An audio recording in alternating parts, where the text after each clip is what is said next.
Welcome to SMART, MIT's research enterprise here in Singapore.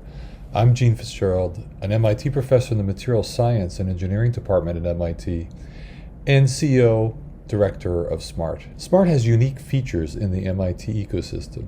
Most obvious is that SMART is a self-contained crucible with research, innovation, and entrepreneurship activities inside. A new direction in research impact thinking is to have all these elements constantly affecting each other naturally to focus research with high impact.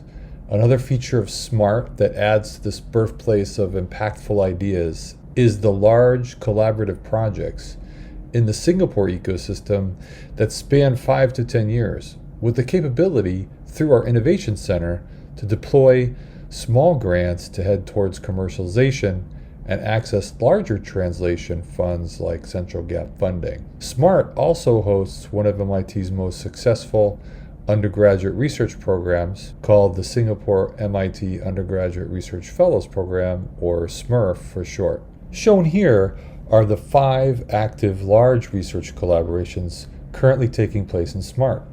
In addition to these large programs, there is the Innovation Center, which aids researchers and innovators throughout the program lifetime to engage in commercialization efforts.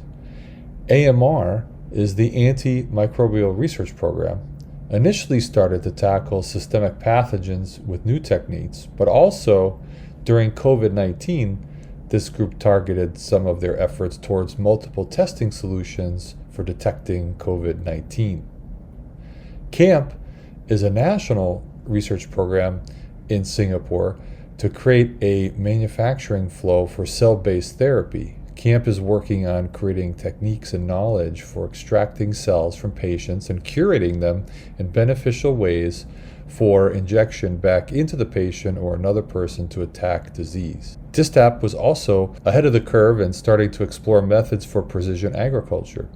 Success in these efforts can feed into either traditional agriculture, but also for urban agriculture to achieve Singapore's goal of 30% domestic sourcing by 2030. Future urban mobility has been a pioneer in autonomous driving and developing tools for understanding and managing future transportation needs in cities. It formed one of the early startups in autonomous driving. Smartly set out to find new ways to build new kinds of chips as the current driver of the semi-industry, Moore's Law, has ended.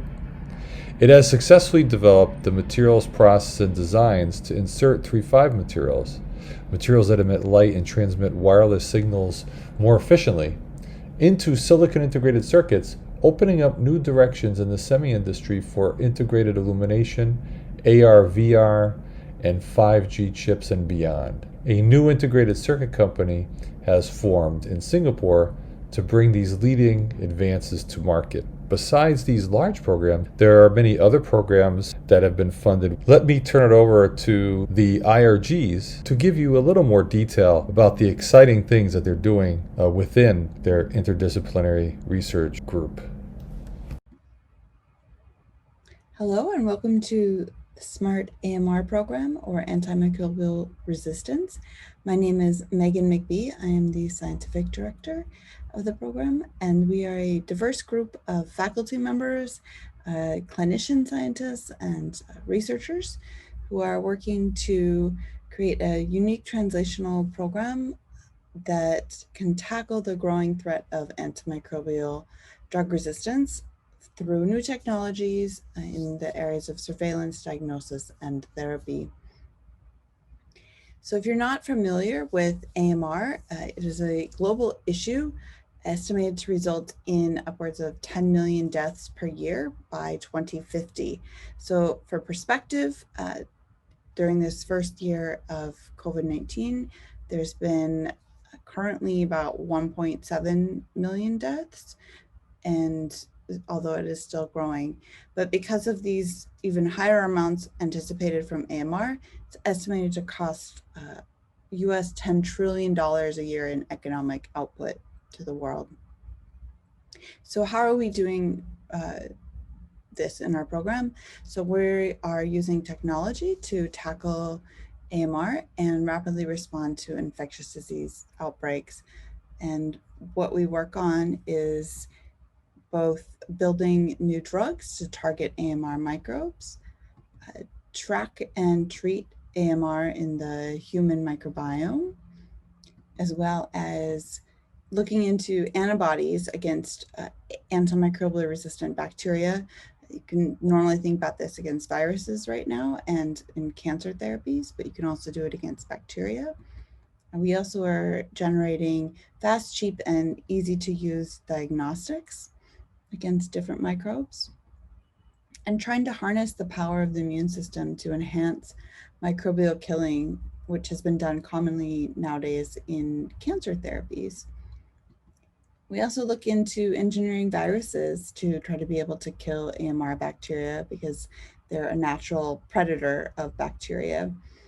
And as part of this whole program, we are looking into new ways to deliver our drugs or our therapies through particularly nanoparticles and ones that can target bacteria hiding in biofilms. So we also take in a number of students into our program and interns. Remember I'd like to hear our from some of intern them. students from Nanyang Polytechnic? Yep. Hi. So my name is Nas, and I've been with them for quite some time now. And it's a really good learning experience as we can learn a lot of things just outside of school, and we are able to use the equipments here that may not be actually available in our school. So it's a very good learning experience here. So you may also have heard of us in the news some. We've recently been pivoting to do diagnostics for COVID-19, as well as some sewage surveillance around the world.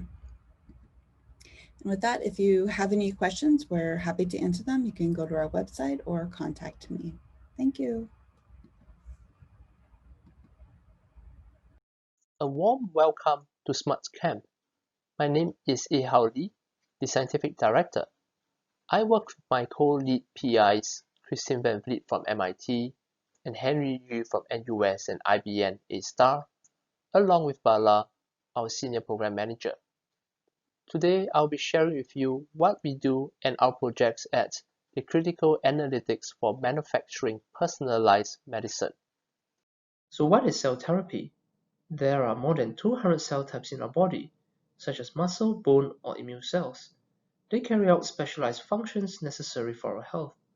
Disease, injury, cancer, or aging can lead to the loss of these healthy cells. Cell therapy is a new therapeutic approach to introduce new healthy cells into our bodies as living medicines. They are set to revolutionize treatment of currently intractable diseases. Yet, manufacturing of cell therapy products face unique challenges and bottlenecks. You might have heard of challenges in scaling up the production of COVID-19 vaccines. Cell therapies face similar issues and then more.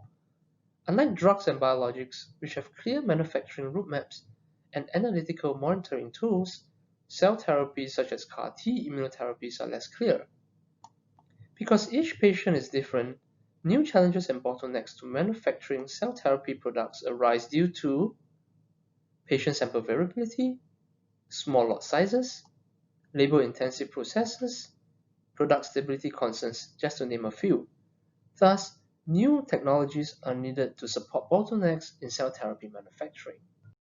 What you see here are the various steps in the manufacturing of cell therapy products. In SmartCamp, we innovate and implement cross-cutting manufacturing analytical systems that address two critical bottlenecks in cell therapy manufacturing.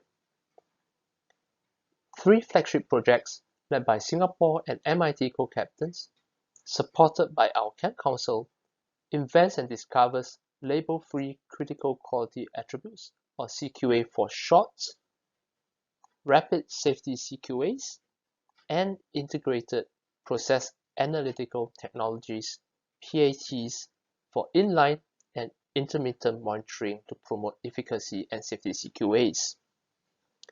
Do reach us at this website if you're interested to find out more about SmartCamp. We thank you for your interest, and in the meantime, take care. Hello, my name is Michael Strano. I'm the lead PI for Disdap, and on behalf of my Singapore PI, Namhai Choa, currently Deputy Chairman of the Temesic Life Science Laboratory, I would like to introduce Disdap, which is the Disruptive and Sustainable Technologies for Agricultural Precision Group. We're an NRF-funded IRG under the SMART program, which is MIT's research enterprise in Singapore. Disdap is an equal partnership between the Engineers for Technology Development at MIT with world-class scientists at the Temesic Life Science Laboratory in Singapore who provide agricultural testing and validation of these tools for agricultural precision. Now, one of the projects that researchers at Disdap and TLL are focused on is in the development of optical nanosensors for in vivo imaging of plant hormones. Example plant hormones that we're interested in include things like salicylic acid, gibberellins, etc. The benefit of these sensors would be that they are able to tell the end user or farmer dynamic information on how the plant is doing as it grows and matures. Hopefully, in the long term, this information will be able to be used to increase the throughput of the urban farm. How these sensors are developed would be through several steps. Firstly, through nanosensor synthesis, as you see it on the picture on the left. Thereafter, in vitro screening and optimization. Then we infiltrate them into leafy vegetables to make sure they work well in vivo. And finally, through imaging of plant hormones using camera systems. Besides nanosensor technology, researchers at Disdap are also developing Raman technology for applications in urban farming. Raman scattering is the inelastic scattering of light. Raman spectroscopy uses laser light for Raman signal excitation and measures the molecular vibrations in a sample. A Raman spectrum can act as a fingerprint of the sample under investigation. Here in the slide, you can see our colleagues at the TLL using a portable Raman spectroscopy system to measure nutrient stress and shade avoidance syndrome in leafy vegetables. Disdap designed and developed a system in collaboration with a local company in Singapore. The video shows real-time measurement of plant secondary metabolites using the portable Raman system. We not only measure analytes in leafy vegetables and model plants, such as Arabidopsis, but we also use Disdap analytics to decipher plant-to-plant communications. Disdap is also planning to develop biomaterials-based innovation in agriculture, food security, and food safety. In particular, we are designing silk microneedles to provide nutrients to plants and silk-based food coatings to enhance food shelf life. And I hope to be able to engage you with your questions and your collaboration opportunities. So please feel free to reach out, and thank you.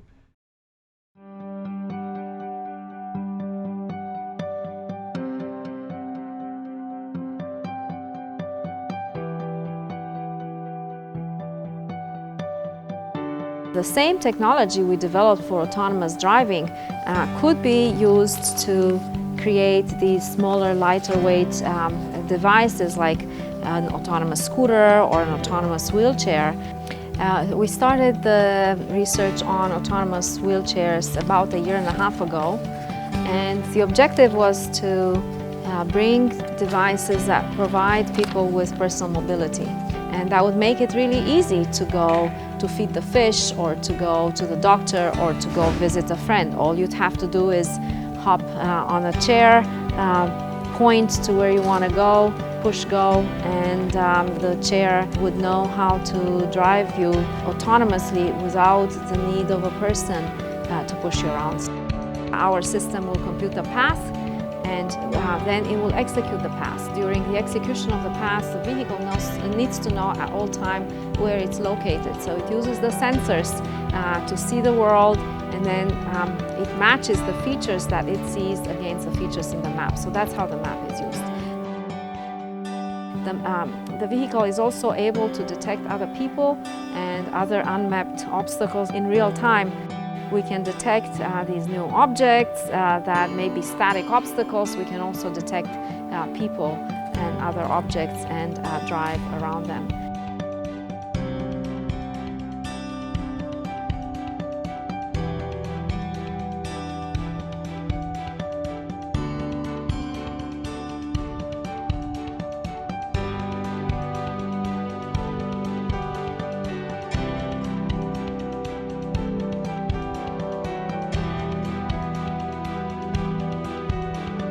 I think that could be a very nice collaboration between SMART, NUS, the hospitals in Singapore and the hospitals in the US to bring this new kind of technology to hospitals, because the technology will give people much more flexibility and much richer personal mobility, and at the same time it will make it better for the doctors, and the nurses will focus on patient care and will be less worried about whether they have the right objects or the right people in the right place.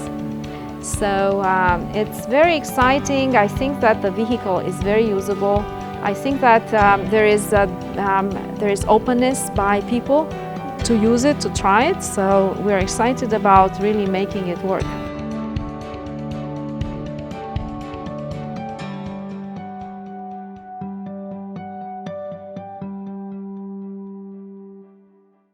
Welcome to the Smart Low Energy Electronic Systems program.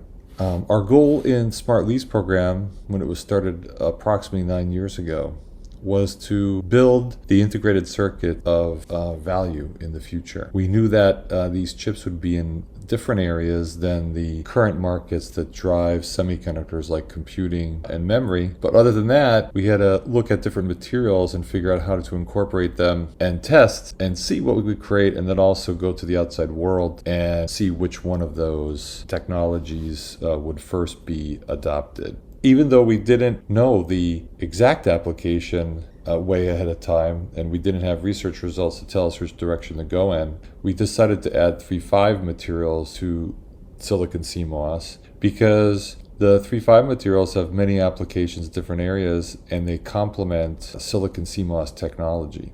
To do this, we need to move large wafers that, even though we're doing R&D on them, we needed to be able to move them between manufacturing sites and our own fab. And so we built a clean room with key new pieces of equipment that would not be in a normal fab, but we could then create these materials and add these materials to the CMOS process. And you're looking at a collection of them there. After many years of research, in 2019, we actually announced a manufacturing process that now is capable of taking 3.5 devices in a design kit with silicon, and that co-designed silicon circuit can be manufactured in silicon manufacturing, producing integrated circuits like shown here in cross section. Here we have, for example, a gallium nitride layer that looks to have been amazingly inserted into what is otherwise a normal silicon integrated circuit. You see here at the back end, which is the interconnections that connect all of the silicon devices. Here is the layer where the silicon devices are, and you can see here, through this process, we've been able to insert a gallium nitride layer, where then we can interconnect down to a plane that's just below the CMOS plane, thus making a integrated circuit with both 3.5 devices and silicon devices in them. This is a very promising area for future integrated circuit applications in the areas I mentioned before, and there's a new company formed in Singapore to take this technology to market.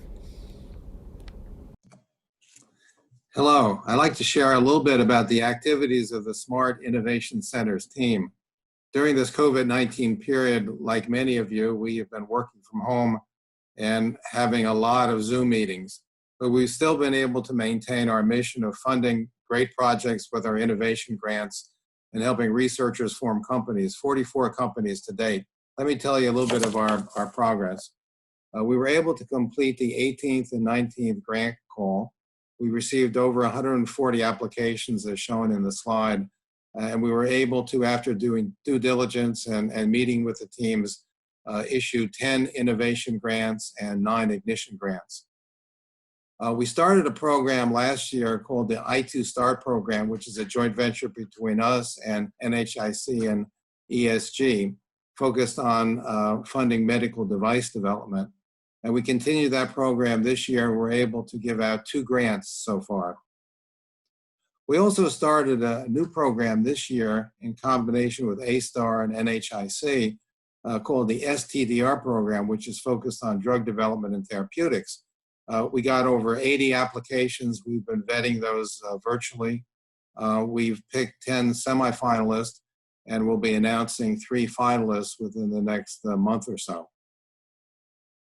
We also are one of the IEO offices under the Central Gap program, and we've been managing 2 projects, Speed Cargo and New Silicon. Now, our events and programs have been able to continue on as well, but of course in a virtual format.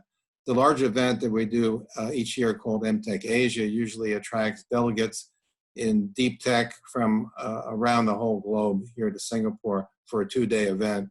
We had to go virtual this year, but we still had great programming and were able to attract over 800 delegates.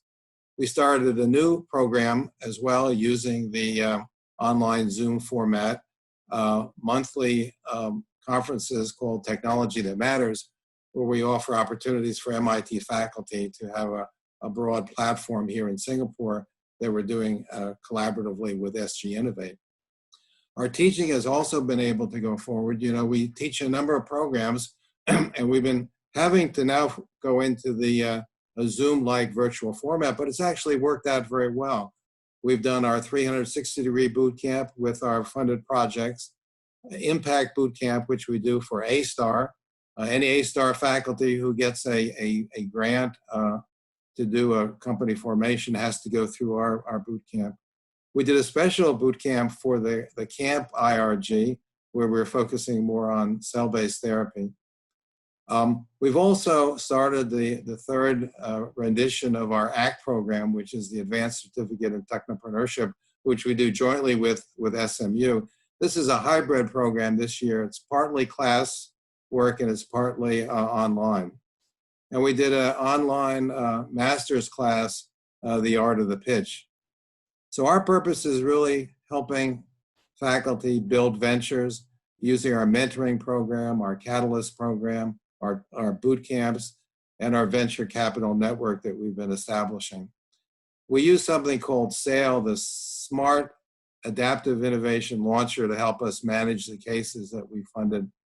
And again, our success has continued. As I mentioned before, we've launched 44 companies. We launched 4 new companies this year. So we're here to serve the faculty and the research staff of SMART. And please contact us when you have great inventions. And I hope I can talk in front of you in person in the future. Thank you.